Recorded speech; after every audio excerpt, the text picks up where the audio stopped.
Hello and welcome to the chemistry class once again. आज हम पढ़ रहे हैं कार्बोहाइड्रेट में ग्लाइकोसाइडिक लिंकेज के बारे में कुछ जानकारियाँ। इससे पहले कि हम ग्लाइकोसाइडिक लिंकेज के बारे में पढ़ें, आइए जान लेते हैं कि हेमिएसिटल्स क्या होते हैं। देखिए, monosaccharides that means we are talking about carbohydrates के संबंध में बात कर रहे हैं और मोनोसैकेराइड के बारे में बात कर रहे हैं। वो साइक्लिक हेमिएसिटल होते हैं। तो साइक्लिक हेमिएसिटल होते हैं, उससे पहले जान लेते हैं कि हेमिएसिटल है क्या। देखिए, ये कार्बोनाइल ग्रुप है और इसमें हमने यहाँ जो है वो एल्डिहाइडिक ग्रुप को दिखाया है। तो ये जो कार्बोनाइल ग्रुप है वो अल्कोहल के साथ एडिशन करता है और इस तरह से आप देख सकते हैं कि ये कार्बोनाइल कार्बन था, ये जो बीच में है, और इसके साथ ये जो OR है वो इस कार्बन के साथ जुड़ा, यानी कार्बोनाइल कार्बन के साथ, और ये वाला बॉन्ड बना। और इसके अलावा ये जो हाइड्रोजन है वो यहाँ है, और जो चौथा ग्रुप है यहाँ लंबा सा जो ग्रुप एक्सटेंडेड होता है, चेन होता है कार्बोहाइड्रेट के अंदर, वो यहाँ पर है। और जो कार्बोनाइल कार्बन है उसका जो ऑक्सीजन है उसके ऊपर ये जो हाइड्रोजन है अल्कोहल का वो जाके जुड़ गया है, इसलिए ये जो कार्बोनाइल ऑक्सीजन है वो COH के रूप में यहाँ पर उपस्थित है। तो यानी एक कार्बोनाइल समूह पर अगर एक अल्कोहल जुड़ जाता है तो नतीजन जो हमें कार्बोनाइल ग्रुप के ऊपर एडिशन होता है इस अल्कोहल का, उससे जो हमें फंक्शनल ग्रुप मिलता है उसे हम हेमिएसिटल कहते हैं।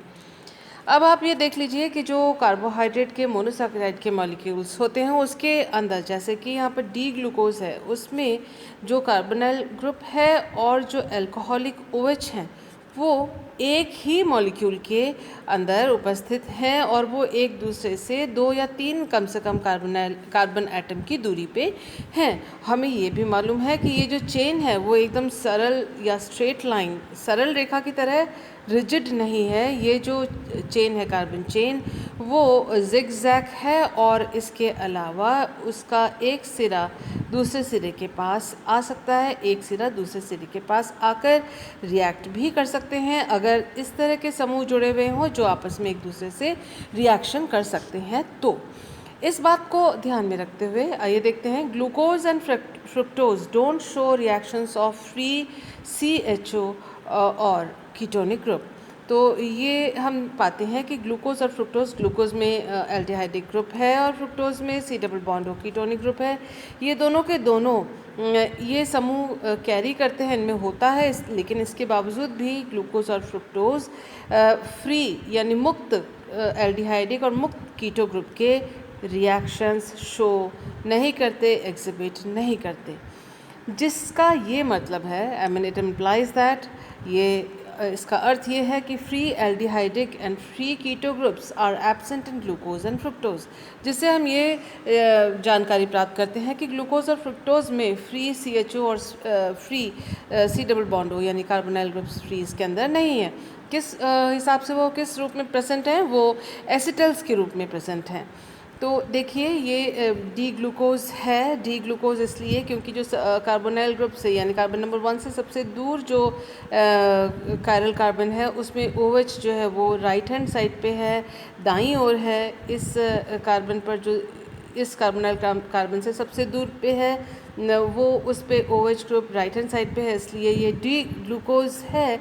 और आप देख सकते हैं कि ये जो पहला कार्बन है कार्बोनाइल कार्बन डी ग्लूकोज का, और ये जो 5वां कार्बन है जिसमें OH है, ये दोनों आपस में रिएक्ट करते हैं और एक हेमिएसिटल का रिंग बनाते हैं। देखिए, हेमिएसिटल में जो कार्बोनाइल कार्बन है उसमें एक OR ग्रुप होता है और एक OH ग्रुप होता है, और एक यहाँ पर क्योंकि ये एल्डिहाइड है, एक हाइड्रोजन होगा और एक दूसरा चेन कार्बन का इसमें लगा हुआ होगा। तो ये 4 ग्रुप इस प्रकार से हैं। आइए ढूंढते हैं इन्हीं ग्रुप्स को इस हेमिएसिटल लिंकेज में। देखिए, ये कार्बोनाइल कार्बन था जिसमें एक OH है जो कि यहाँ पर है, एक OR है, वो ये रहा, ये O और R। तो ये OR और OR ये सेम है। इसके अलावा देखते हैं क्या क्या है। ये देखिए हाइड्रोजन जो कि ये यहाँ पर है, और जो लंबी श्रृंखला जुड़ी हुई है वो ये रही। तो हम देख सकते हैं कि ये जो कार्बोनाइल कार्बन था जो कि यहाँ पर एल्डिहाइड कार्बन था, अब वो एक हेमी एसिटल लिंक में परिवर्तित हो गया है। ये इसका हेमी एसिटल लिंक है, क्योंकि ये कार्बोनाइल ये जो फंक्शन है कार्बोनाइल समूह है वो कार्बोहाइड्रेट के अंदर है। तो इस तरह का जो हेमी एसिटल लिंक है कार्बोहाइड्रेट के अंदर, उसका नाम दिया जाता है ग्लाइकोसाइडिक लिंक। ये जो कार्बन जो पहले यहाँ पर sp2 हाइब्रिडाइज था, अब ये यहाँ पर कायरल कार्बन है और ये sp3 है। तो इस कार्बन को कहा जाता है एनोमेरिक कार्बन। और एनोमेरिक कार्बन में ये जो OH है ये ग्लाइकोसाइडिक OH के नाम से जाना जाता है, क्योंकि ये जो OH है पहले यहाँ पर तो नहीं था, लेकिन ये OH इस कार्बन के ऑक्सीजन से उत्पन्न हुआ है, तो इसे ग्लाइकोसाइडिक OH कहते हैं। इसको ग्लाइकोसाइडिक लिंक कहते हैं। इस कार्बन को एनोमेरिक कार्बन कहते हैं। और ये जो एनोमेरिक कार्बन है ये इसलिए क्योंकि ये रिंग स्ट्रक्चर ग्लाइकोसाइडिक रिंग में उपस्थित है, इसीलिए ही ये एनोमेरिक कहा जाता है। एक बार OH जो वो लेफ्ट में है तो ये बीटा डी ग्लूकोज कहा जाएगा। जब ये OH ग्रुप राइट में आएगा तब उसको अल्फ़ा डी ग्लूकोज कहा जाएगा, जो हम नेक्स्ट जो स्लाइड है उसमें देखेंगे। तो हम देखते हैं कि जो ये इंटरनल हेमी एसिटल बना है, मतलब इंटरनल इसलिए क्योंकि एक ही मॉलिक्यूल के एक हिस्से का कार्बोनाइल दूसरे हिस्से के ऑक्सीजन के साथ हेमी एसिटल बना रहा है, तो ये 6 मेंबर्ड हेमी एसिटल फॉर्मेशन हो रहा है और एक ही मॉलिक्यूल के अंदर हो रहा है, तो इंटरनल हेमी एसिटल बना और ये ग्लाइकोसाइडिक लिंक बना। तो ये जो C1 है इसको हम एनोमेरिक कार्बन कहते हैं, क्योंकि एनोमेरिक इसलिए क्योंकि ग्लाइकोसाइडिक रिंग की वजह से ये आइसोमेरिज्म होता है, जिसमें OH एक बार sp2 से sp3 कार्बन बनने के कारण OH कभी लेफ्ट में होगा तो बीटा, राइट में होगा तो अल्फ़ा। तो इस तरह से हमें ये ग्लाइकोसाइडिक बीटा डी ग्लूकोज हमको मिला, जिसका ऑप्टिकल रोटेशन है +18.7 और बीटा इसलिए है क्योंकि OH जो है at the left hand side बाईं ओर है एनोमेरिक कार्बन के ऊपर।